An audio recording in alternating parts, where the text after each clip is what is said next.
PISA n'évalue pas les systèmes éducatifs, mais les performances des élèves. Or, les performances des élèves, elles sont 1000 fois plus liées à ce qui se passe dans les familles qu'à ce qui se passe dans l'école. Je vais vous dire les choses très carrément. Quand j'étais ministre, c'était un peu difficile à dire, mais mon directeur de l'évaluation, il est venu me voir, c'est un type très bien, polytechnicien, mais pas idiot pour autant. Il est venu me voir, il m'a dit, voilà, si on supprimait les 15% de quartiers pourris qu'il y a en France, avec des établissements dans lesquels il y a 98 nationalités, on n'arrive pas à faire court, eh bien nous serions classés numéro 1 dans PISA. Et donc le vrai problème, c'est pas tellement l'effondrement, comme vous disiez, pardon de vous contredire comme ça un peu brutalement, du système éducatif. Nos profs sont plutôt globalement les meilleurs du monde. Le recrutement par la Greg, le recrutement par le CAPES, il va très haut.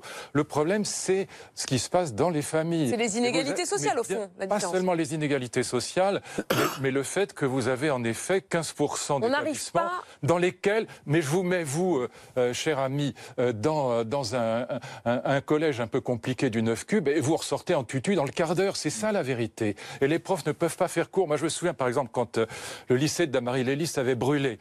J'arrive là avec Darcos, mon ministre délégué, j'arrive avec le commissaire de police, le préfet, etc. On passe à côté d'un groupe d'élèves. Il y avait 3-4 grands types comme ça, et on entend un enculé de ta mère, etc. Bon, et c'était, alors qu'on était quand même, voilà, les officiels, si je puis dire. Et je prends les profs après dans la salle des profs, et puis ils me disent, mais monsieur le ministre, c'est comme ça toute la journée. On ne peut pas enseigner, il n'y a pas 5 minutes de cours sur 1 heure de cours. Alors c'est quoi la solution ? La solution, c'est d'abord, la solution, c'est de casser les quartiers, si je puis dire. C'est pas l'école qui peut.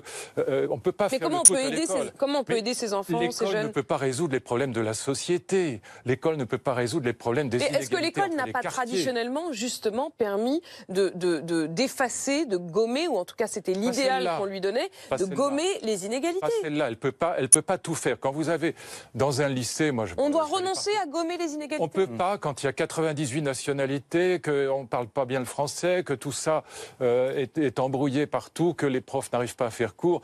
On ne peut pas tout renvoyer à l'école. Il faut, bien sûr que l'école, c'est sa mission, mais il faut d'abord que la société aide l'école plus que l'école la société.